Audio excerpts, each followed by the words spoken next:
Coming up on Lifestyles. In China, this year's Singles' Day shopping spree has seen another record-breaking sales figure. Hundreds of Vancouverites have gathered to honor and remember all Canadians who fought for the country in armed conflicts over the past century.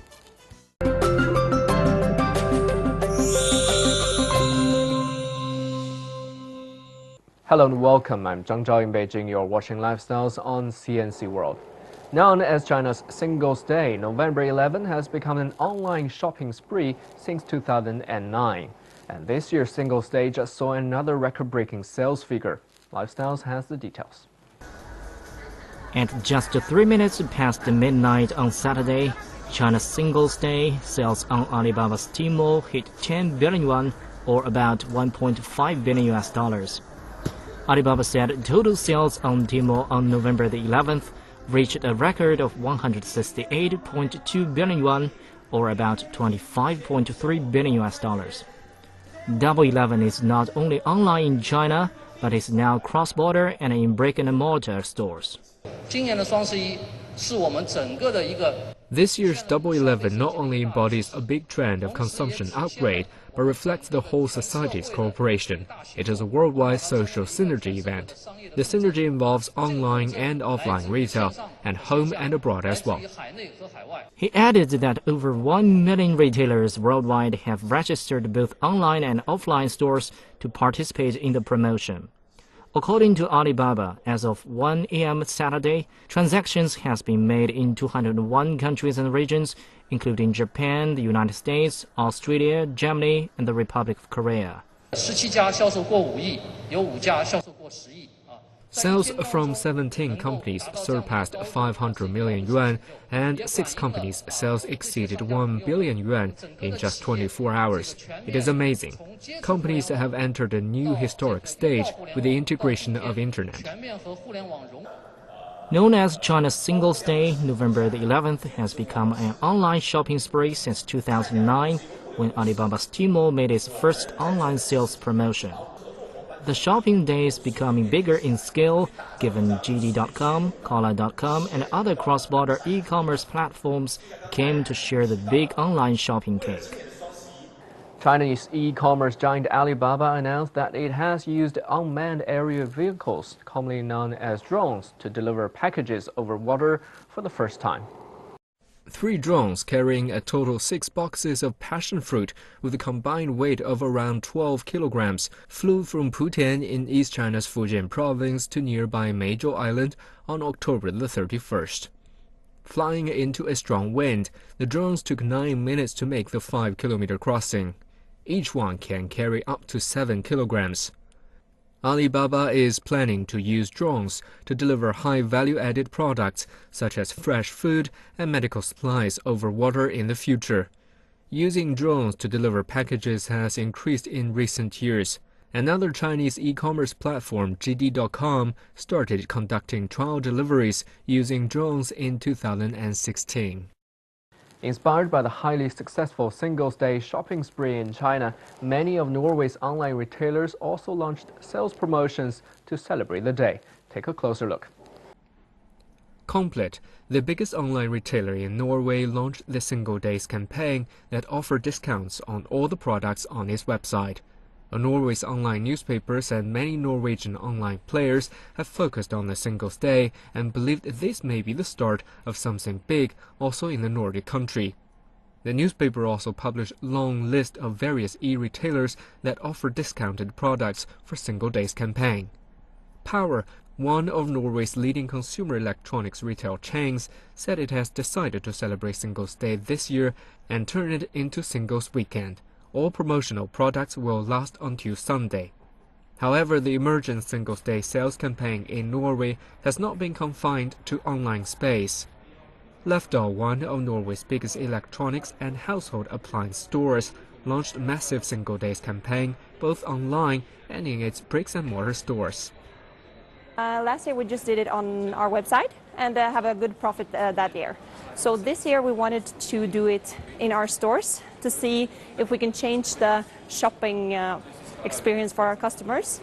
And today we have a great numbers of customers in our stores to buy those offers we have. November 11th has been celebrated as China's Singles' Day since the 1990s. China's largest online retailer Alibaba introduced the Singles' Day shopping event in 2009, and it has grown to become one of the world's biggest shopping spree. Mobile payment is regarded as one of the new four great inventions in China. Nowadays, e-business companies have marched to Southeast Asian markets and bring the efficiency to these places. GCash, which is called Alipay's Philippines version, is introduced to Glorietta, a mall located in the CBD of Manila on November 11th. It is the first time for a mall to use QR payments in the Philippines. GCash owns over 5 million users around the country. Using QR payments has become a fashion for consumers in the Philippines. And financial services acquire some shares of GCash.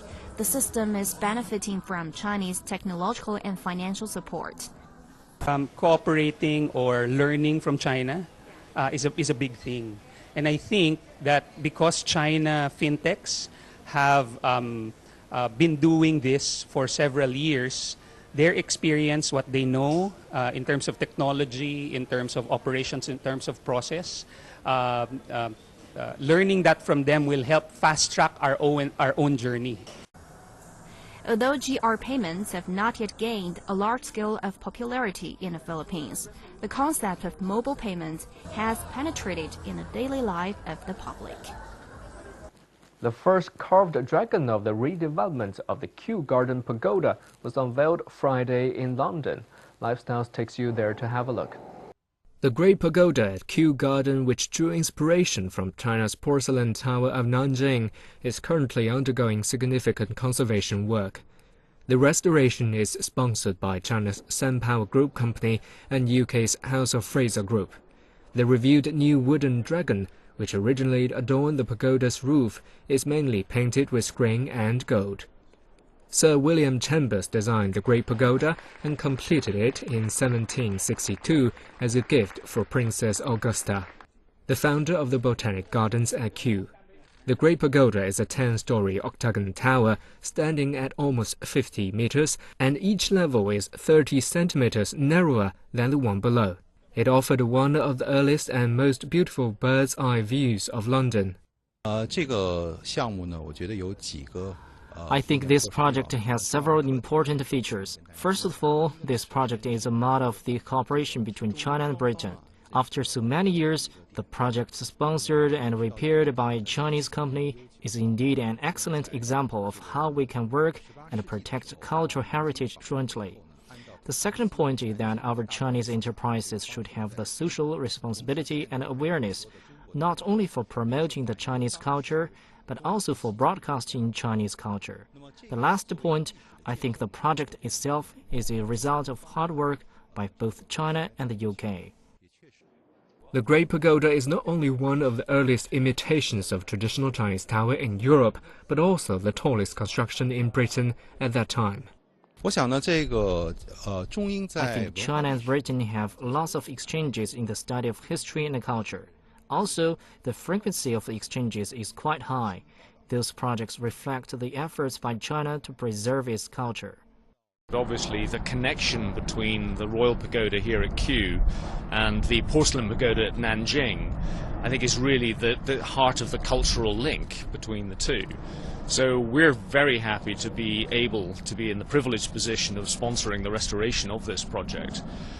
The representation that it has in terms of the link between the UK and China, I think, is extremely strong. It's one of the first iconic chinoiserie buildings to have been erected in the UK. The Great Pagoda is expected to open to the public next year.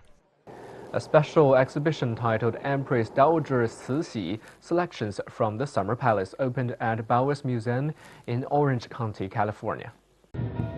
This is the first time the cultural relics of the Summer Palace displayed in the US. The Summer Palace is on the World Heritage List since 1998. It's the largest and most well-preserved royal park in China.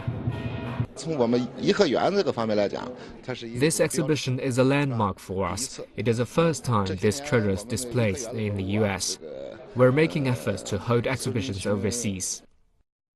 The exhibition showcases 80 pieces from Cixi's beloved life collection, including china, jade, clock, furniture, clothes, and many more.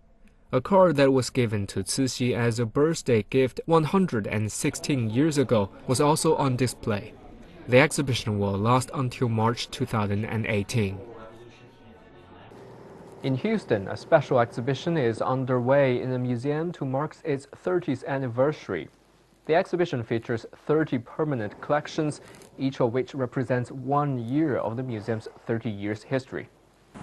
The privately owned museum was meant to house French couple John and Dominique de Menier's art collections, started from the 1940s.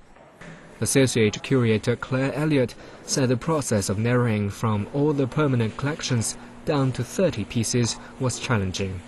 Elliott also said drawings are fragile and they need to be kept in dark storage for most of their lives. The museum took this opportunity to bring some rarely shown collections to the public. John and Dominique de Menier had begun collecting artworks after World War II, and the Menier collection has many collections from the time before the museum's existence. Therefore, the curators also chose objects that could give glimpses into that history. The exhibition will run until January 28, 2018. Hundreds of Vancouverites have gathered to honor and remember all Canadians who fought for the country in armed conflicts over the past century. Take a look. At Vancouver's Cenotaph on Saturday, veterans, current members of the Canadian Forces, dignitaries and residents gathered to mark Canada's Remembrance Day for the 93rd consecutive year. Among the veterans is Ben Nizo, who fought in the Second World War in the Polish underground forces under the British command. After the Warsaw Uprising, in which I participate from the first to the last day, I escaped to England and joined the Polish forces in England under the British command. Nizo fought for the Allies from 1944 to 1945. He visits schools ahead of Remembrance Day to teach the kids about the sacrifice of the armed forces. He says attending the ceremony gives him a warm feeling.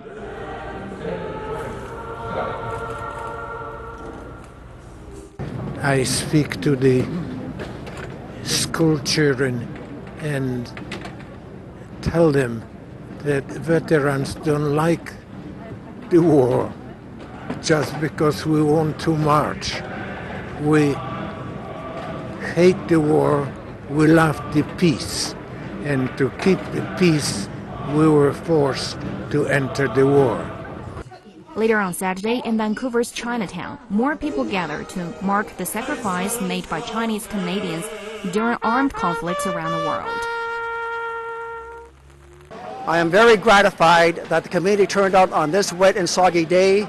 It shows that our message about being inclusive and diverse and united is getting through. Vancouver's mayor, along with some other dignitaries and Chinese Canadian veterans, joined the event. The luthiers of Argentina have shared the art of making musical instruments at an annual fair. The event has attracted many music lovers. The fair features shows, meetings with specialists, and demonstrations and sales of instruments of the highest quality. The organizer, the Argentine Association of Luthiers, is a non-profit association that aims to promote the work of its professionals. The work of its group began in December 1999 with the first exhibition of musical instruments. Since then, the event has been a mainstay in a cultural calendar of Buenos Aires. Nigeria has launched the first mobile science lab in the northwestern Katsina state. Katsina is one of the country's poorest states, and the quality of education is incredibly low. To bridge the gap, the state government and the charity organization Volunteer Service Overseas have come up with a program named Mobile Science Lab. The mobile van with a set of lab resources and a qualified teacher trainer rotates between 15 schools reaching around 7,500 pupils, and over 400 schools are to be covered by this pilot project. Because we believe that we are far lagging behind. For us to be able to compete within the country and globally, we have to put education as our first priority. The Mobile Science Lab offers an interactive, get-your-hands-on-it learning experience. It introduces a better understanding of science, math and technology and inspires more young people to explore science through practice. Data showed that Nigeria has a low performance in science and mathematics education. Due to the lack of funding for infrastructure and laboratory supplies, science subjects in most of Nigeria's rural schools were taught using theory only. Gigantic portraits of children are helping to transform the urban landscape of Havana little by little. The work of Cuban artist Marcel Lopez, locals say they have given life to the street. Lifestyles has more. More than 2 years ago, the artist came up with an idea to paint a portrait of a girl on one side of his neighbor's house. I was inspired by the fact that I used to paint portraits on the canvas in large dimensions. But I felt the canvas was small, so I decided to jump into the street, jump to the walls of the street. He's a great painter. I have known him for a long time and I have seen many of his work. And for me, it is interesting that he has exhibited that work on the front of my house, because that is a point of reference. The painter was surprised by his first portrait, which was welcomed. It has encouraged him to get started on Colossi series. At present, he has completed 32 large-scale murals located mainly in the Buena Vista neighborhood in the municipality of Playa. Despite the time and effort, Lopez says he does it for free. I do not charge to paint them. It is free of charge with love. I buy relevant materials and paint them. It is of my interest to do that. The portraits of children in particular are proving popular, with parents eager to have their child painted next. The Indian government has stepped up its efforts to attract foreign investors, particularly in India's fast-growing food and agribusiness processing industry. CNC correspondent in New Delhi reports more on this from the recently concluded World Food India. Aiming to transform the food economy, India has recently convened its first-ever World Food India Expo in a grand fashion. The three-day event was mainly aimed at providing investment opportunities in India's burgeoning food processing sector to investors worldwide. Areas we're looking at anything in food and agribusiness, A to Z of the value chain. We invest in cold chain logistics, we invest in grain companies, nutraceutical companies. Our message to international investors is India is a place to be, and there's a lot of proactive steps the government's taking that's going to make a much more friendlier investment climate, and we're already seeing results on the ground. So as far as the investment opportunities are concerned, India has the potential to be the leader as far as food and agribusiness is concerned. We have a number of companies, but in the delegation we have 21 companies participating, and more than half of them already have investments in India, and they are looking to scale up their business in India. Being a partner country, Denmark has brought technologies to address India's logistic problems. Over a dozen of Danish companies have confirmed their investment uptake in the sector, which is marred by high transportation cost. The Indian government has vowed to lower the transportation cost in order to make Indian products more competitive in global markets. In addition, other sectors in food and agribusiness have garnered attention from Australia, Japan, and Europe, among others. World's biggest retailer Walmart has already been present in India with 21 cash-and-carry stores dealing with 1 million Indian customers. The giant retailer was also looking upbeat about the growing food consumption in India. Everybody realizes this now, that to make this whole food processing industry and this whole cycle of engine of growth grow, the only important piece is how can you make it selling in India easy. So it will help food processing industry also to grow, and it will help our Indian farmers to not just double their income, maybe triple and quadruple their income. Increasing urbanization, growing number of middle class, and rising disposable incomes are fueling the demand for wholesome and processed food in India. Food processing industry in the country has been growing in double digits in recent years, making the sector among high profit yielding industries. Over the last 5 years, exports of processed food grew at an annual rate of over 11%. The $600 billion food retail sector in India is expected to triple by 2020. In order to tap this immense potential, the Indian government is setting up 42 mega food parks for processing industries across the country. A small pop-up restaurant in Belgium is offering free hot meals to those in need. Run mainly by new immigrants, the scheme looks to offer fresh food donated from the city's wholesalers. Lifestyles went to take a look. In a once abandoned building on the suburbs of Brussels, asylum seekers and volunteers cook side by side for others going through difficult situations. There is no price on the menu, as diners are free to pay whatever they can. The special restaurant has also become a social gathering event for the less fortunate in the city. The menu is astonishingly diverse. This is the couscous sauce, Moroccan style. We will also prepare the rice with vegetables, vegetarian meal. Mohammed is one of the founders of Collect Active, a project that has been running this pop-up restaurant since 2013. The project is the work of 7 people, most of them with immigrant backgrounds. The building where the restaurant is operated was offered to the project for free by the district authorities and a social organization. It opens only twice a week, offering dishes prepared with unsold food materials donated by wholesalers and vendors from various markets in Brussels. People who volunteer in the restaurant include locals and many asylum seekers who are proud to bring their hometown flavors to the tables. According to Mohammed, the project looks to solve 2 problems in the city: the enormous amount of food wasted in a capital and support for people struggling to get by. The founders first got the idea for such a restaurant when helping asylum seekers and homeless to get through the harsh winter of Brussels by providing them with free meals. In 2015, the project ran a makeshift kitchen in the Maximilian Park near the Brussels North Railway Station, where hundreds of asylum seekers lived in tents, waiting to be registered by the Belgium Immigration Department.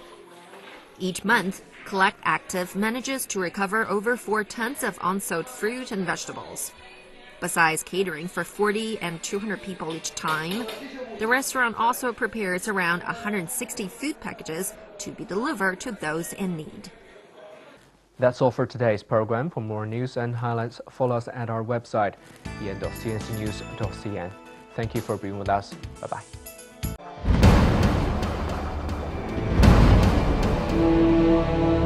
云天无际，承载梦想。中国南方航空是中国运输飞机最多、航线网络最发达、年客运量最大的航空公司。亚洲第一，全球第3，是南航缔造的业界奇迹。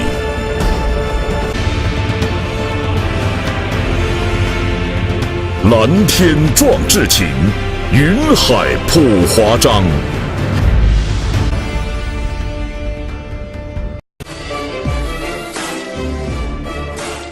同心地产，芝加哥最大的华人中介团队，无论是家居或是商业地产，给你带来全方位的最佳服务。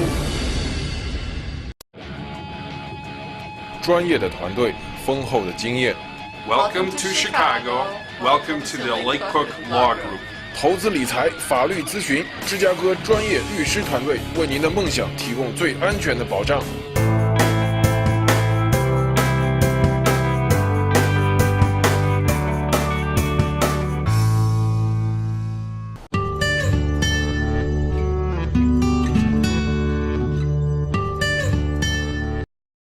Hi, this is Little Chinese Channel, 小小中文 Lesson 6. In this lesson, we will be teaching you these 6 Chinese characters. From our last lesson, we learned the character ding. If we put a box in the middle of ding, it turns into ke, means may or might. 可以 means may. Ke is a building block of these two characters. If we put another 可 on top of 可, this is 哥means older brother. 哥哥 means older brother.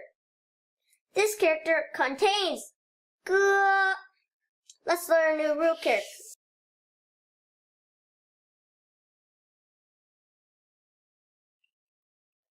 What's this? Yo means again.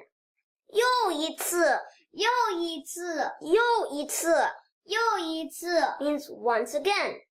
Take 又 and give a dot in the middle so it turns into 叉 means fork. 叉子 means fork. If we take off this part, it turns into 意 means meaning. 意 means meaning. Put a line through it. It is 文 means literary or culture. 文学 means literature. 文化 means culture. Let's write.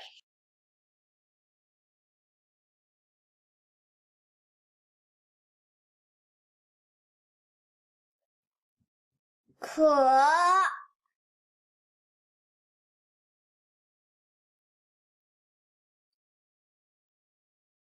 哥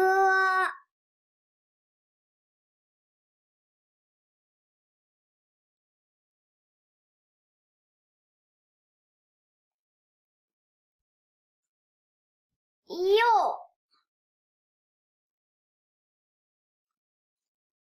叉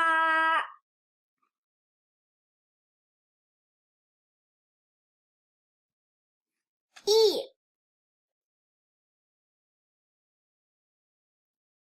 文 room. Bye-bye. The lesson is done.